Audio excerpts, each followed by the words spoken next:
Assalamualaikum warahmatullahi wabarakatuh. A'udzu billahi minasyaitonir rajim. Bismillahirrahmanirrahim. Alhamdulillahi rabbil alamin wassalatu wassalamu ala asyrafil anbiya'i wal mursalin sayyidina Muhammadin wa ala alihi wa sahbihi ajma'in. Subhanaka la ilma lana illa ma 'allamtana innaka antal alimul hakim. ولا حول ولا قوة إلا بالله العلي العظيم. رب اشرح لي صدري ويسر لي أمري واحلل عقدة من لساني يفقه قولي وسدد لساني واهد قلبي بحق نبيك محمد صلى الله عليه وسلم. اللهم أغننا بالعلم وزينا بالحلم وأكرمنا بالتقوى وجملنا بالعافية. نوينا التعلم والتعليم والتذكر والتذكير والنفع والانتفاع والإفادة والاستفادة والحث على التمسك بكتاب الله وسنة رسوله صلى الله عليه وسلم ودعاء إلى الهدى والدلالة على الخير ابتغاء وجه الله مرضاته وقربه وثوابه سبحانه وتعالى آمين يا رب العالمين. Kitab Pati Munyatul Musalli, Kitab Jawi, muka surat 10 baris 7 daripada bawah. Qala al-musannifu rahimahullahu ta'ala wa nafa'ana Allah bi'ulumihi wa bi'ulumikum wa bi'ulumi masyayikhina fid darain amin ya rabbal alamin. Kata pengarang Al-Syeikh Tuan Guru Haji Nik Abdullah Al-Jambui rahimahullahu ta'ala, dan tadallul menghina diri di masa sembah Allah dengan sembahyang, dan tafahum memaham bacaan di dalamnya di dalam sembahyang. Jadi masih lagi sambung pada perbahasan sembahyang batin. Sembahyang batin iaitu hati kita menghadap Allah Subhanahu wa taala ataupun diistilahkan sebagai tawajjuh. Hati kita menghadap Allah Subhanahu wa taala seperti mana zahir anggota kita menghadap kepada Allah Subhanahu wa taala yang dituntutkan kita untuk menghadap kiblat. Jadi kita menghadap kiblat bukan bermaksud Allah Subhanahu wa taala ada di depan tu, kan? Tapi kita menghadap kiblat itu adalah kerana perintah daripada Allah Subhanahu wa taala supaya umat Islam bersatu belaka ke satu arah yang sama. Kemudian sembahyang batin yang seterusnya dia kata sambung dan tazallul. Tazallala yatazallalu tazallulan. Tazallul ni menghina diri di masa sembah Allah Subhanahu wa taala dengan sembahyang. Tu seterusnya itu ikhlas dalam hati. Kemudian seterusnya tazallul, merasa hina diri. Antara tanda secara zahirnya kita merasa rendah diri pada Allah Ta'ala ialah ketika mana kita sujud. Itu dia panggil ablaghul khudu'. Serendah-rendah, sehina-hina kita di hadapan Allah Ta'ala ketika kita posisinya dan ketika mana sujud. Ketika mana rokok pun kita dah tunduk dah, menghinakan diri pada Allah. Tapi hak tu sebagai tanda sahaja kita ni menghinakan diri pada Allah Ta'ala. Sebagai saksi kepada kita menghina diri pada Allah Ta'ala, itu adalah sujud. Itu adalah sujud. Sujud tu menjadi saksi ataupun kebenaran kita terhadap hinanya diri kita depan Allah Subhanahu wa taala. Bersifat dengan sifat kehambaan kita kepada Allah Subhanahu wa taala ketika sujud. Dan sujud itulah antara rukun yang paling afdal dalam sembahyang berbanding dengan rukun-rukun yang lain. Dan tempat sujud itu juga adalah tempat yang paling mustajab doa berbanding dengan rukun-rukun sembahyang yang lain. Kerana sujud itu di posisi yang paling dekat dengan Allah Subhanahu wa taala. Okey, kemudian dia kata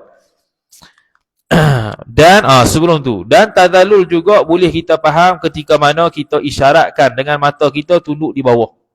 Ketika mana kita berdiri, ketika mana kita i'tidal, kita akan meletakkan mata kita ataupun memandang oleh mata kita ke tempat sujud. Itu sunat tu. Itu sunat supaya mata kita tidak meliar, tidak pergi merata. Tak pergi kiri kanan, atas depan belakang. Itu semua makruh lah kau. Sunatnya melihat di tempat sujud. Kalau dia lihat kepada tempat lain, kanan, kiri, atas, bawah tanpa hajat, maka hukum dia makruh, mengurangkan pahala sembahyang. Dan tafahum, iaitu memahami ataupun memaham bacaan di dalamnya, di dalam sembahyang.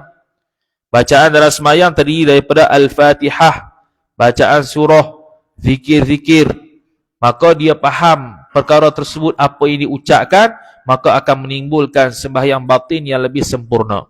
Lepas tu kita kata gitu, boleh beli, kalau tak tahu lagi lah maksud tu, boleh beli mana-mana kitab, mana-mana buku terjemahan bacaan-bacaan dalam sembahyang. Boleh beli supaya kita dapat menghayati sembahyang tu dalam ketika mana kita sembahyang. Takkanlah berapa puluh tahun dah sembahyang tak tahu lagi benda apa sebut tu. Mudah saja. Tak payah mana. Sikit saja benda yang kita zikir dalam sembahyang tu. Yang banyak lagi tu banyak lagi.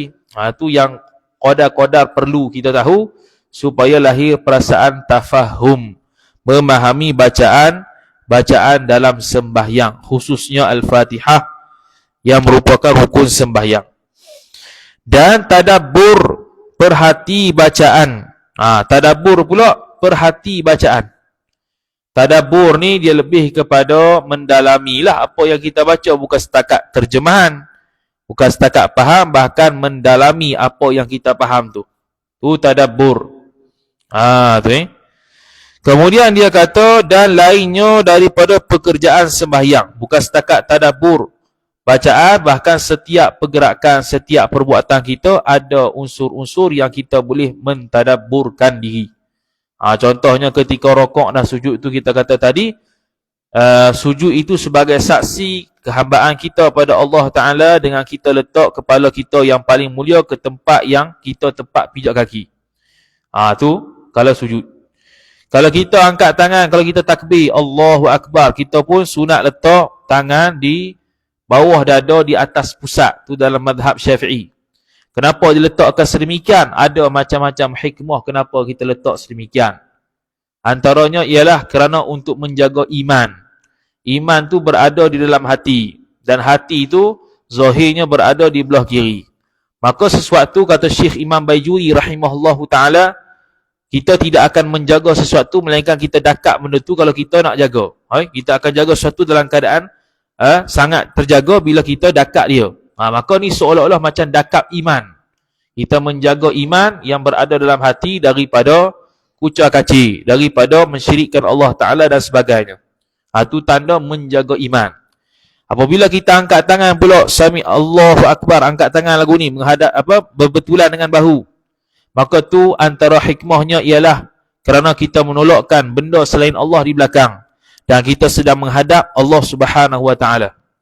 Dan begitu juga kita angkat tangan itu supaya orang yang tuli, bila lihat isyarat begitu, dia tahu kita tu tengah sembahyang.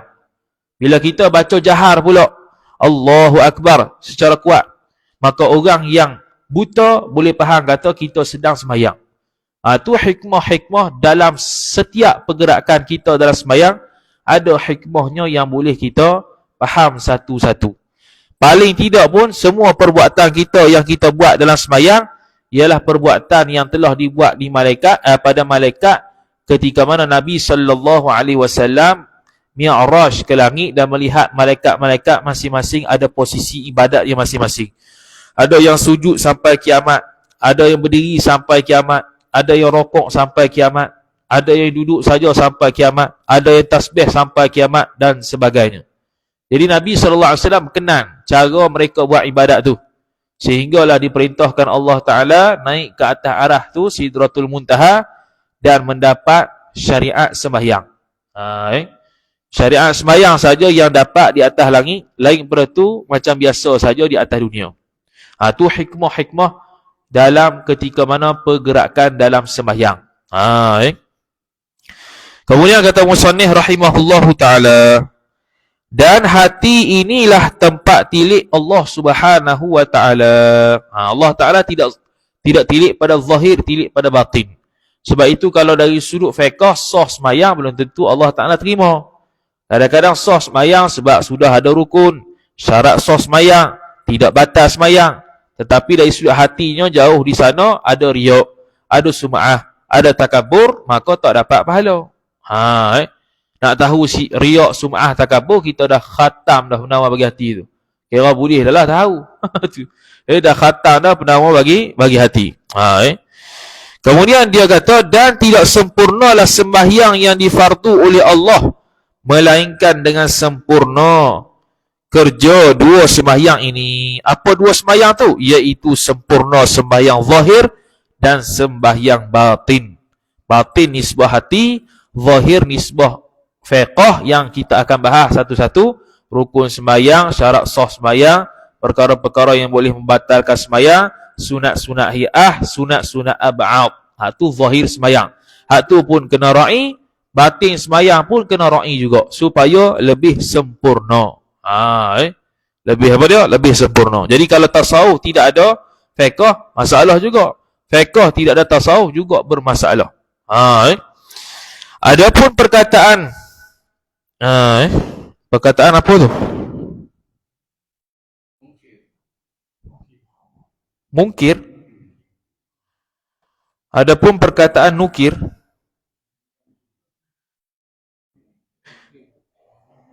dia tulis apa bawah? Dia tulis bawah.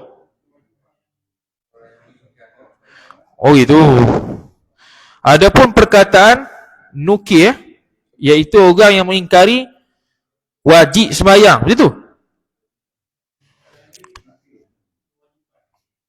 Orang yang mengingkari kewajipan. Ya, adapun perkataan nukir, wajib sembahyang, batin, okey, faham. Orang sesat ni. Adapun perkataan nukir, wajib sembahyang batin jua, tidak wajib sembahyang zahir. Ini perkataan orang yang sesat, orang yang mengaku. Orang yang mendakwa sembahyang batin saja, tak payah sembahyang zahir. Ajaran sesat. Pakai niat saja tak faedah. Kita kan orang Islam. Ada dulu lah, zaman-zaman dulu. Dalam kitab Hidayatul Mutafakirin, Tuan Husin Kedah ada sebut dalam kitab dia. Puak-puak yang tak mau sembahyang. Bukan tak mau sembahyang apa, dia kata dia lepas diri pada sembahyang. Ada yang lepas diri pada sembahyang pun ada. Ada yang kata sembahyang batin, bukan sembahyang zahir. Ada yang kata kalau sembahyang pun buat apa, tak makrifatullah juga. Macam-macam. Kalau sembahyang tak kenal Tuhan juga, buat apa? Baik kenal Tuhan dulu baru sembahyang. Ada pasal gitu juga. Ada yang kata sembahyang buat apa? Yang kita dah beriman, pakai niat sudahlah. Pulak dah. Ada yang sembahyang batin. Sembahyang batin tak tahulah apa maksud dia sembahyang batin tu. Mana tak payah sembahyang hak zahir macam kita buat rokok sujud tu. Sembahyang hak batin saja. Maka mereka itu, orang yang kata begitu, kafir. Kafir sebab apa? Kerana mengingkarkan yang mujma' alaih, yang ijma' ulama' atas dia. Jadi perkara yang ijma' ulama' halal, kita kata haram, hukum dia kafir. Ijma' ulama' kata haram, kita kata halal, hukum dia kafir. Ijma' ulama' kata halal, kita pergi kata haram, hukum dia kafir. Ijma' ulama' kata wajib, kita kata tak wajib, kafir. Kafir belakang tu. Jadi kalau berlaku ijma' ulama', bila kata ijma' ulama' ni tak ada khilaf, kata wajib semayang, tiba-tiba kita kata tak wajib semayang, kafir. Saya ni tak semayang. Sebab apa tak semayang? Sebab saya tak wajib semayang, kafir. Dalam fiqh tidak ada istilah dalam fiqh tidak bahas wajib semayang, tak bahas. Sebab wajib semayang tu dia jadi akidah. Wajib kewajipan semayang tu dia jadi akidah sebab benda tu ijma' ulama'. Yang kita bahas dalam fiqhnya bagaimana nak semayang. Tu baru dibahas dalam fiqh. Kewajipan sembahyang itu sudah menjadi akidah Ahlus Sunnah wal Jamaah. Kalau orang kata tidak wajib atas dia semayang, maka kafir. Sebab tu dia jadi kafir. Jadi bila kafir ni tak ada kaitan dengan fiqh dah. Fiqh ni nak bincang bagaimana nak semayang. Bagaimana nak semayang dengan sempurna, sunatnya, wajibnya dan sebagainya. Jadi kalau orang mengingkari benda yang telah ijma' ulama' boleh jatuh kufur. Salah satunya mengingkari semayang. Tapi kalau dia kata saya malas semayang tapi wajib saya semayang, hak tu fasik lah. Hak tu tak kafir. Kalau khawarij kata hak tu kafir dah. Khawarij beriktikad setiap dosa yang kita buat hukum dia kafir. Tu Khawarij, bukannya Ahlus Sunnah wal Jamaah. Okey. Kemudian dia kata, dan tahu kita bahawasanya sembahyang zahir, bahagian badan dan anggota untuk bekerja menyembah Tuhan. Hak zahir ni membabitkan badan dan anggota.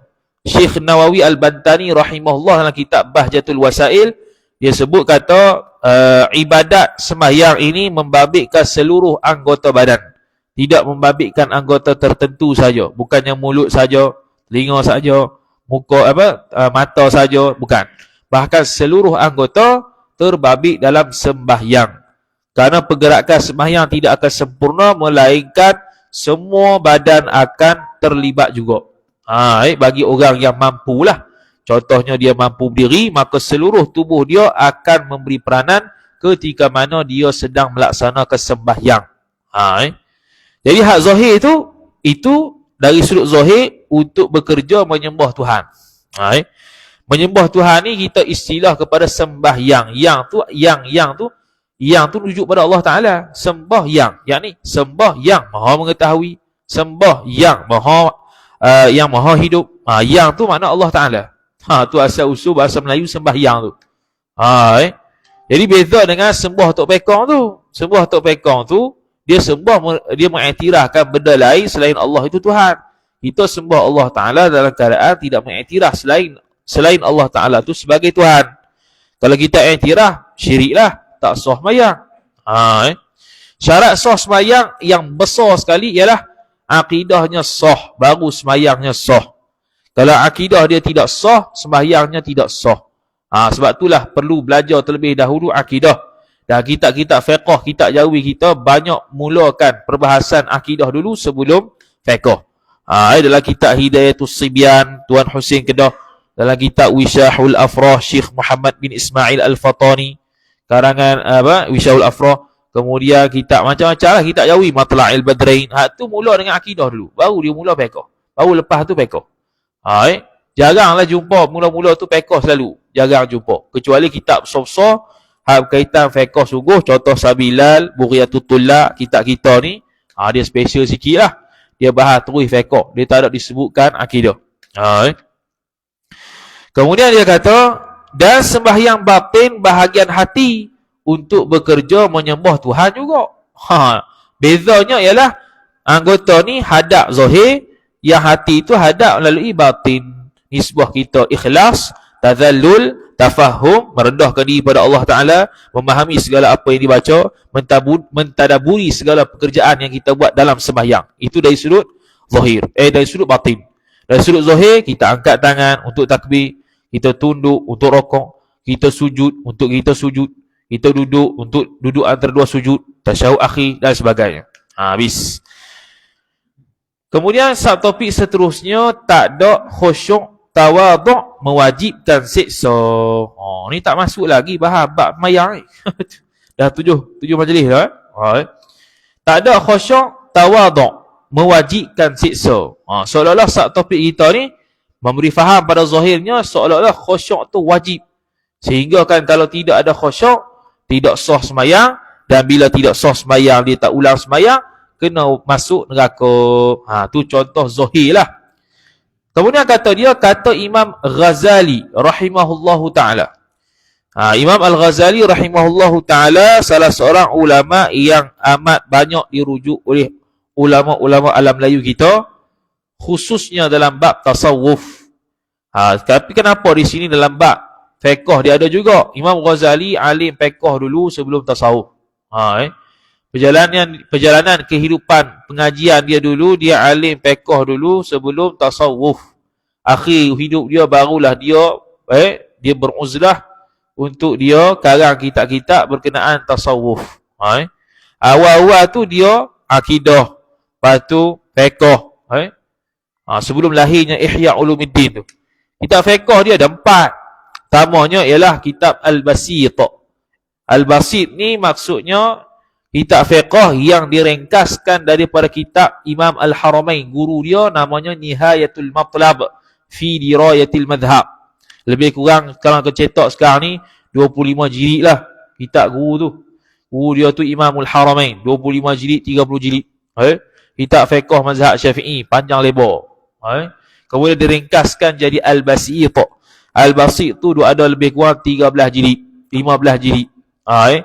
Lepas Al-Basit tu pula diringkaskan lagi sebab dia nampak macam panjang lajuk. Jadilah Al-Wasit. Al-Wasit lebih kurang 10 jilid. Lepas 10 jilid Al-Wasit dia berasa macam panjang lagi. Dia ringkas lagi jadi Al-Wajiz. Lebih kurang 4 jilid. Al-Wajiz itulah yang disyarahkan oleh Imam Ar-Rafi'i rahimahullah. Jadi nama kitab Al-Aziz Bisyarhil Wajiz. Al-Aziz Syarah Al-Wajiz. Kat kedai tu ada 23 jilid. Imam Ar-Rafi'i, Imam Mutaakhirin madhab Asy-Syafi'i. Kemudian dia rasa banyak lagi, dia ringkas lagi jadi Al-Khulasah. Itulah kitab terakhir Imam Ghazali yang besar, iaitu Al-Khulasah. Tinggallah 2 jilid atau sejilid. Daripada Al-Aziz Syarah Al-Wajiz itulah Imam Rafi'i.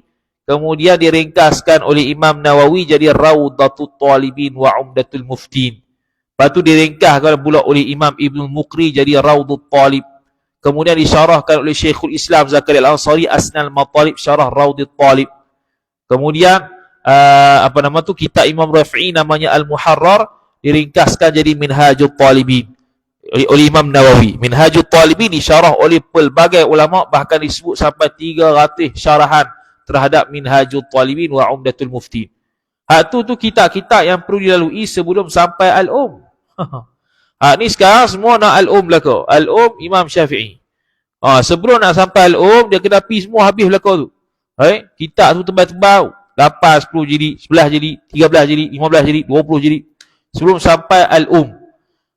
Kenapa kena begitu? Sebab Al-Um itu dia ibarat macam bahan mentah. Kalau orang tak reti masak, akan hangit.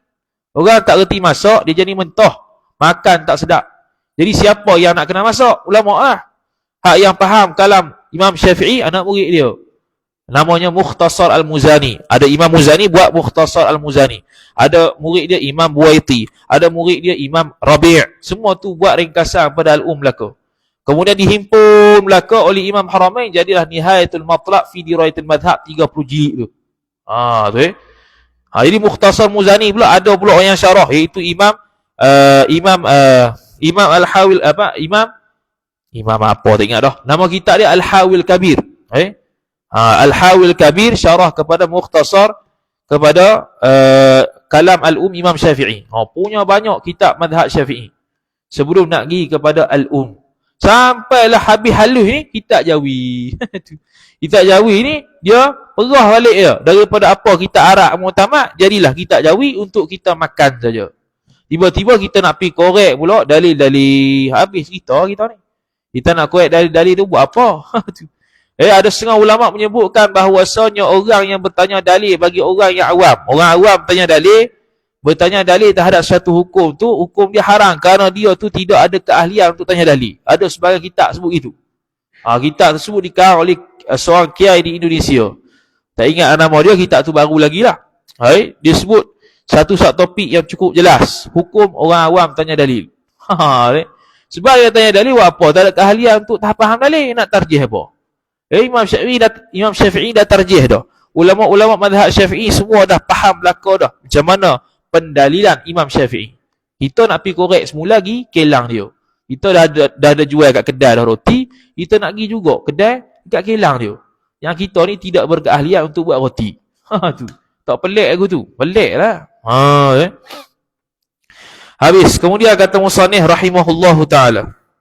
Bermakna betul lah. Kata Imam Ghazali rahimahullahu ta'ala, maksud kata Imam Ghazali, dibandingkan orang sembahyang dengan kaifiat sembahyang zahir jua, bermakna mesempurnakan syarat. Maksud orang sembahyang dengan kaifiat sembahyang zahir jua tu bermakna mesempurnakan syarat, rukun dan sunat-sunat jua. Tu maksud orang yang sembahyang dengan kaifiat sembahyang zahir. Duk rokok, sujud, i'tidah. Itu maksud apa dia? Maksud dia sempurnakan syarat. Syarat sini syarat sah semayang. Kemudian rukun-rukun. Rukun kita akan bahas. Pandangan mu'tamad mazhab Syafi'i 13. Kemudian sunat-sunat semayang. Sunat ab'ad dengan sunat hay'ah. Semua tu kalau buat, sempurnalah semayang kita pada zahir. Adapun pada batin, kena tilik semula lah. Apa yang disebut dulu tu. Khusyuknya dan sebagainya.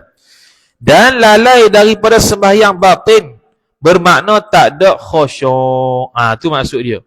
Orang yang sembahyang zahirnya sempurna, maksudnya sempurna rukun, syarat sah sempurna, sunat-sunat buat berlaku, tapi lalai daripada sembahyang batin dengan makna tak khusyuk. Imam Ghazali rahimahullahu ta'ala berpandangan khusyuk itu salah satu rukun sembahyang. Tapi Imam Nawawi rahimahullah dalam kitab Al-Majmu' Syarah Al-Muhadzab kata pandangan Imam Ghazali dalam kata wajib itu tak mu'tamad. Yang mu'tamadnya ialah sunat. Yang mu'tamadnya ialah sunat. Khusyuk yang dimaksudkan di sini ialah tetap anggota. Anggota kita tak bergerak selain daripada gerakan sembahyang. Bila anggota kita tidak gerak melainkan gerakan sembahyang, maka itu tanda khusyuknya hati. Itu berlaku pada zaman Nabi sallallahu alaihi wasallam bila dia lihat sahabat Nabi sallallahu alaihi wasallam duduk semayang sambil pegang janggut. Maka Nabi SAW kata kalau dia orang yang khusyuk, dia tidak akan buat begitu. Kemudian dia kata, seperti tak ada khusyuk, tawaduk dan lain-lain. Tawaduk, tafahum, tadallul, tadabbur. Itu semua itulah. Hak tadi dia sebut tu. Seperti seorang. Ni contoh. Bandingannya, orang yang semayang zahir nampak lengkap. Tapi batin tak ada khusyuk. Seolah-olahnya seseorang hadiah kepada raja besar satu perempuan yang sangat molek, rupanya rupa perempuan, tetapi mati, tak ada ruh baginya bagi perempuan tu. Dia buat bandingan orang yang semayang zahirnya lengkap, tapi batin hati dia tak ada khusyuk. Bila takbir saja pergi ke lain, pergi Brazil, pergi Qatar, pergi England. Lepas tu Assalamualaikum warahmatullahi, baru sedar, habis dah mayang tu, imam habis dah. Baru sedar mayang habis dah. Dia pergi merata dah. Kalau dalam kitab-kitab tasawuf dia sebut, kalaulah di alam ketika kita bermunajat dengan Allah Ta'ala pun lalai, apatah lagi di alam selain daripada semayang, lagilah alam lalai, lagi lalai dengan Tuhan. Tu. Ketika mana kita ibadat dengan Allah Ta'ala pun jadi lalai dah, apatah lagi ketika kita tidak ibadat kepada Allah Ta'ala, lagi lalai. Sebab itulah sembahyang tu sebagai praktikal untuk kita ingat Tuhan di luar sembahyang. Kalau dalam sembahyang pun tak boleh ingat Tuhan, di luar sembahyang kau tak boleh ingat Tuhan. Tu dia punya formula dia.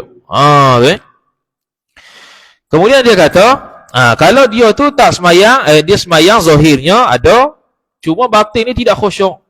Dia tidak ada khusyuk, tazallul, menghinakan diri, tafahum, faham akan makna-makna dan sebagainya.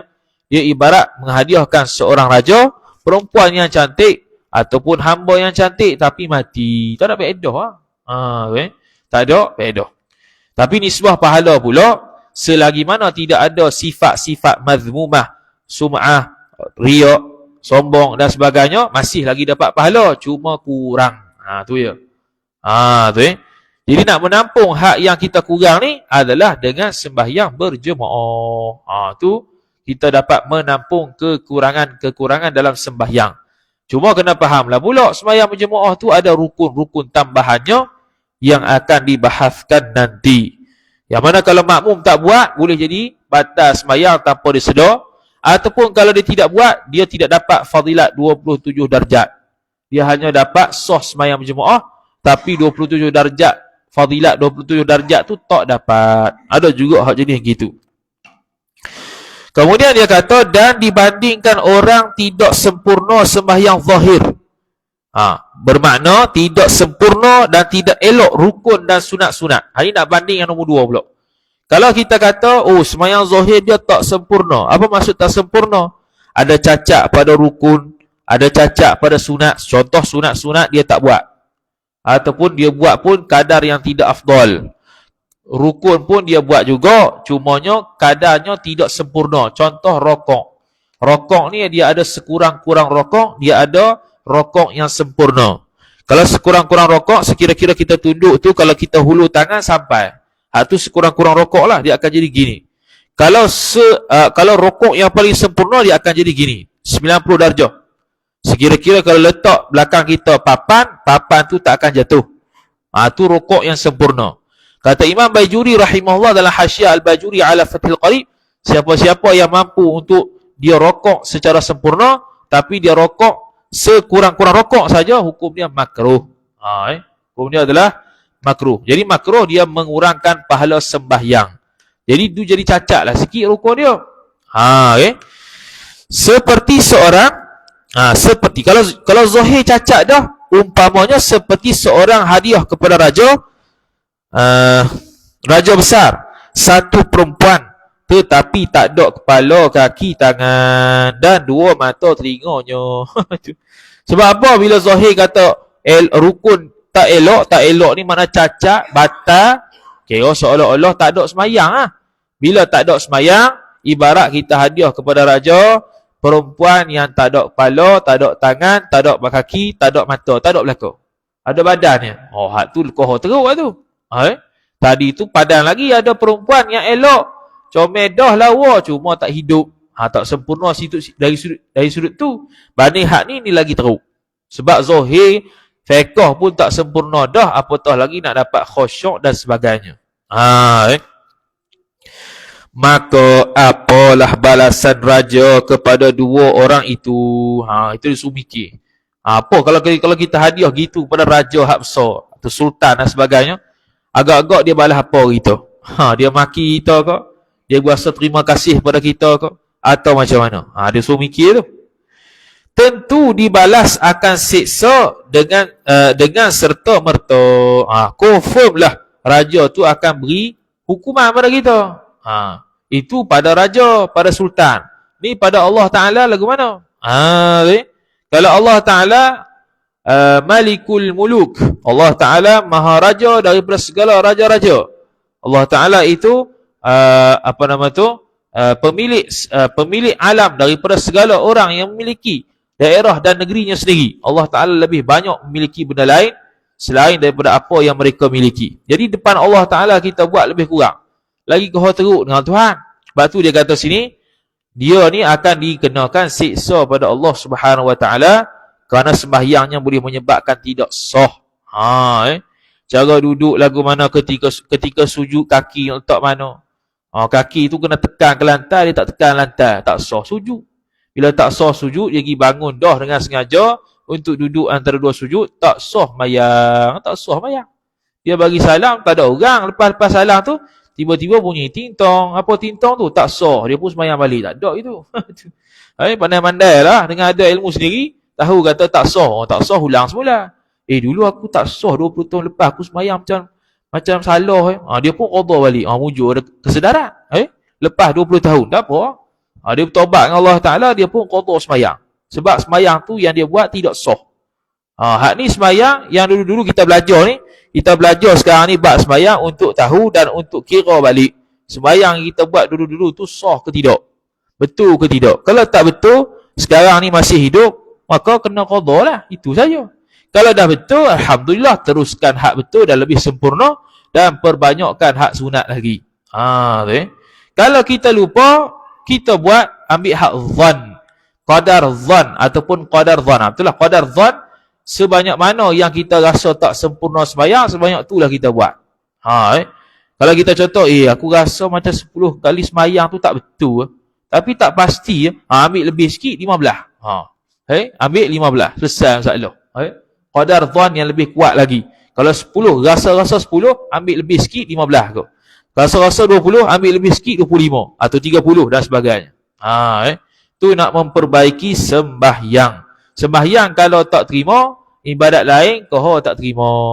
Sembahyang tu awal-awal yang dihisap, selepas dihisap akidah. Selepas akidah kita sah, maka awal-awal yang akan dihisap sembahyang. Sembahyang tak lengkap, sembahyang tak betul, puasa Ramadan. Puasa Ramadan tidak akan dikira, zakat fitrah, zakat sedekah biasa tak akan dikira, haji umrah lagilah kau selamat. Sebab sembahyang tak sah ataupun sembahyang tidak sempurna. Sebab itulah Syekh Daud ni buat kitab Munyatul Musalli. Dan orang dulu-dulu dia mengaji sungguh Munyatul Musalli ni, bahkan berkali-kali untuk dia tahqiq sungguh, faham sungguh sembahyang dengan betul. Kalau kitab-kitab lama dulu bila tengok, bila beli 40 tahun, 50 tahun, 60 tahun yang lepas, ada kesan-kesan dobit kitab Jawi. Tanda mereka tu belajar, siap tarikh lagi. Tarikh mereka belajar tu. 1/3 1957. 1/4 1963. Ada lagi tarikh-tarikh gitu. Mana orang dulu belajar Munyatul Musalli. Dan dobit kat tepi kitab Jawi. Tu Kemudian kata musannif rahimahullahu taala.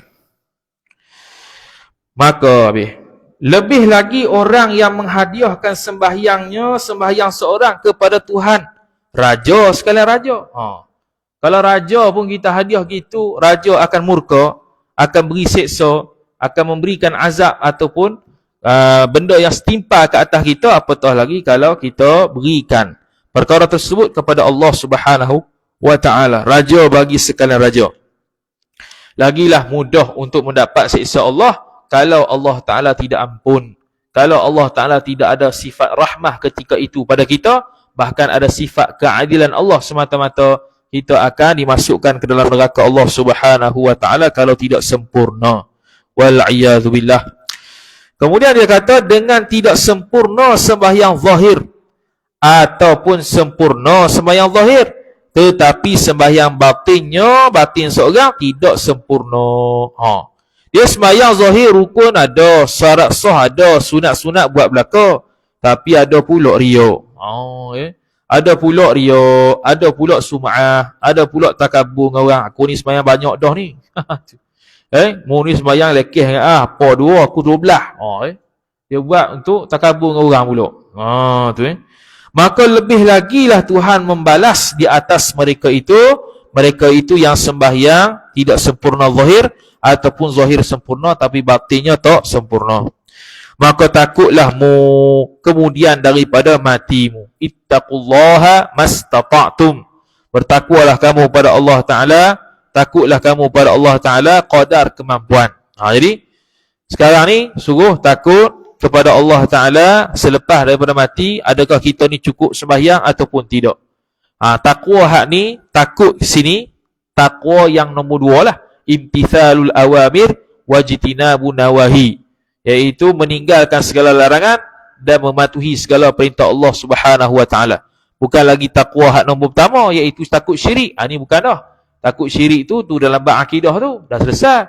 Masuk takwa yang nombor 2, iaitu mematuhi segala perintah Allah dan menjauhi larangannya. Lepas tu masuk takwa nombor 3, tidak ada dalam hati yang selain Allah, tu masuk tasawuf pula. Jadi 3 ilmu ni melengkapi satu sama lain. Tidak boleh kita pisah-pisahkan dan tinggalkan. Habis. Kemudian dia kata, topik seterusnya. Bertuah kita Tuhan suruh sembahyang. Topik pelik. Topik menggiurkan jiwa. Bertuah kita Tuhan suruh sembahyang. Tuah kok mana tu? Satu yang pertamanya, sembahyang ni, sembahyang dengan kaifiat yang khusus macam kita sekarang ni, itu hanya pada umat Nabi sallallahu alaihi wasallam sahaja. Tanpa menafikan sembahyang sudah ada sebelum Nabi SAW, tapi cara yang lain. Rokok salah satu daripada khususiat umat Nabi SAW. Umat-umat yang terdahulu tidak ada sembahyangnya yang namanya rokok. Tak ada. Kita, umat Nabi SAW, ada sembahyang yang namanya rokok. Khususiat umat Nabi SAW. Lepas tu baca iftitahnya, ta'awuznya, fatihahnya, surahnya. Cukup lengkap. Itu sembahyang umat Nabi SAW. Sebab tu betapa besarnya sembahyang tu sehingga Nabi SAW naik ke arah sana tu untuk menerima syariat sembahyang daripada Allah Subhanahu wa ta'ala. Bukan tak boleh terima atas dunia, nak menunjukkan keagungan. Satu, tu dari sudut fiqh lah, keagungan sembahyang. Yang kedua dari sudut akidahnya untuk memancarkan nur kepada Nabi SAW ketika mana dia melihat Tuhan kerap kali. Ketika mana Musa suruh patah balik, dia patah balik. Tengok Tuhan lagi, turun balik, patah balik, tengok Tuhan lagi. Jadi terpancar nur ilahi kepada Nabi SAW punya muka. Terpancar nur ilahi kepada muka Nabi sallallahu alaihi wasallam, hasil daripada melihat Tuhan yang tak ada kaifiat, yang tak sama dengan makhluk, yang bukan di atas, bukan di bawah, bukan di kiri, bukan di mana-mana, tidak ada kaitan dengan masa. Tak tahulah ke mana tu. Kita pun akan melihat Tuhan di hari akhirat menurut Ahlus Sunnah wal Jamaah begitu juga. Tanpa ada tempat, tanpa ada arah dan sebagainya. Tahulah kamu bahwasanya Tuhan suruh sembahyang 5 waktu ialah sebesar-besar nikmat Tuhan. Sebesar-besar nikmat Tuhan. Sembahyang tu nikmat, dia kata. Kalau berasa nikmah, bahaya tu. Nikmah tu terbalik dengan nikmat. Nikmat tu sedap, nikmah tu tak sedap. Kalau tak sedap sembahyang tu, itu tanda-tanda ciri orang munafik. Ciri-ciri orang munafik, dia tak suka sembahyang. Dia berasa berat nak sembahyang. Itu disebut dalam Quran. Bila orang munafik nak sembahyang, dia malah. Dia berasa malah. Dia pun malah nak bangun. Dia sembahyang dalam keadaan malah. Dalam kitab Fathul Mu'in Syarah Qurratil Ain, disunatkan kita sembahyang dalam keadaan rajin. Disunatkan kita sembahyang dalam keadaan rajin. Kita ni memang nak buat sembahyang, bukan dalam keadaan malas-malasan. Kerana dalam malas-malasan tu, dia serupa macam orang-orang munafik. Jadi nak bagi beza, disunatkan dalam syarak sembahyang dalam keadaan rajin. Jadi dia kata sebesar-besar nikmat sembahyang ni, sebesar-besar nikmat iaitu nikmat Islam. Sebesar-besar nikmat nisbah iman ialah beriman pada Allah Ta'ala itulah. Iman yang kita percaya Allah Ta'ala esa, Allah Ta'ala tidak ada sekutu, Allah Ta'ala itu, Allah Ta'ala ini. Beriman dengan Rasul. Itu sebesar-besar nikmat nisbah iman. Ini sebesar-besar nikmat nisbah Islam. Bila kita sudah beriman, ucap syahadah, maka kita pun akan menzahirkan keislaman kita dengan ibadah, salah satunya sembahyang. Jadi sebesar-besar nikmat Tuhan yang diberi kepada kamu, hei orang mukmin. Orang mukmin ni orang beriman. Orang beriman dengan orang Islam sama. Orang beriman dengan orang Islam sama. Sama saja. Islam tu orang beriman tu orang Islam. Tapi ada dari sudut pandang lain yang berbeza. Contohnya orang munafik, dia tu Islam pada zahir, tapi pada hati dia kafir. Hak tu Islam saja, tidak beriman. Dia beriman ni ada pecah dua, beriman di sisi manusia, beriman di sisi Allah.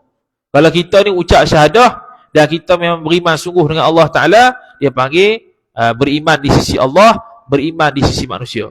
Dengan makna manusia kalau kita mati, dia akan tanam kita di perkuburan orang Islam. Dia akan sembahyang jenazah kita. Harta kita akan difaraidkan dan sebagainya, macam hukum-hukum Islam.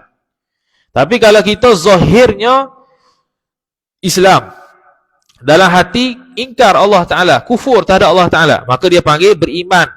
Dia panggil zahirnya Islam di sisi manusia, tapi kufur di sisi Allah Ta'ala. Hak ni pun kita mestilah kita menguruskan jenazah dia, membahagikan pusaka dia seperti mana hukum faraid, kerana zahirnya Islam. Walaupun kita kasyah tahu dia munafik sekalipun. Ada seorang sahabat namanya Sayyidina Hudzaifah Al-Yamani radhiyallahu ta'ala anhu. Kelebihan dia macam Nabi SAW, serupa dari sudut boleh cam siapa orang munafik dekat kalangan sahabat. Yang mana Sayyidina Abu Bakar tak dapat, Sayyidina Umar tak dapat, sahabat-sahabat lain tak dapat benda tersebut. Hanya Nabi SAW dengan Sayyidina Hudzaifah Al-Yamani. Sehingga kan Sayyidina Umar Al-Khattab radhiyallahu ta'ala anhu, bila seseorang mati, dia tanya Hudzaifah, dia munafik ke tak? Kalau munafik aku tak mau sembahyang, kalau tak munafik aku sembahyang. Dengan mana apa? Kalau tahu munafik sekalipun, dia tetap dia jadi Islam. Zahirnya hukum Islam. Dia kena tanam macam orang Islam. Tapi di sisi Allah Ta'ala, dia sudah kufur, dia masuk ke neraka Allah selama-lamanya. Sebab dia kufur kepada Allah Ta'ala nisbah hati. Itu orang munafik i'tiqad. Munafik ada dua, munafik i'tiqad, munafik amalan. Kalau munafik amalan, fasik saja. Wallahu ta'ala a'lam. A'udzu billahi minasyaitonir rajim. Bismillahirrahmanirrahim. Alhamdulillahi rabbil alamin. Wassalatu wassalamu ala asyrafil anbiya'i wal mursalin sayyidina Muhammadin wa ala alihi wa sahbihi ajma'in. Allahumma zidna ilma warzuqna fahma. Allahumma zidna ilma warzuqna fahma. Allahumma zidna ilma warzuqna fahma. Wa sallallahu ala sayyidina Muhammad wa ala alihi wa sahbihi wa baraka wa sallam. Walhamdulillahi rabbil alamin. Wassalamualaikum warahmatullahi wabarakatuh.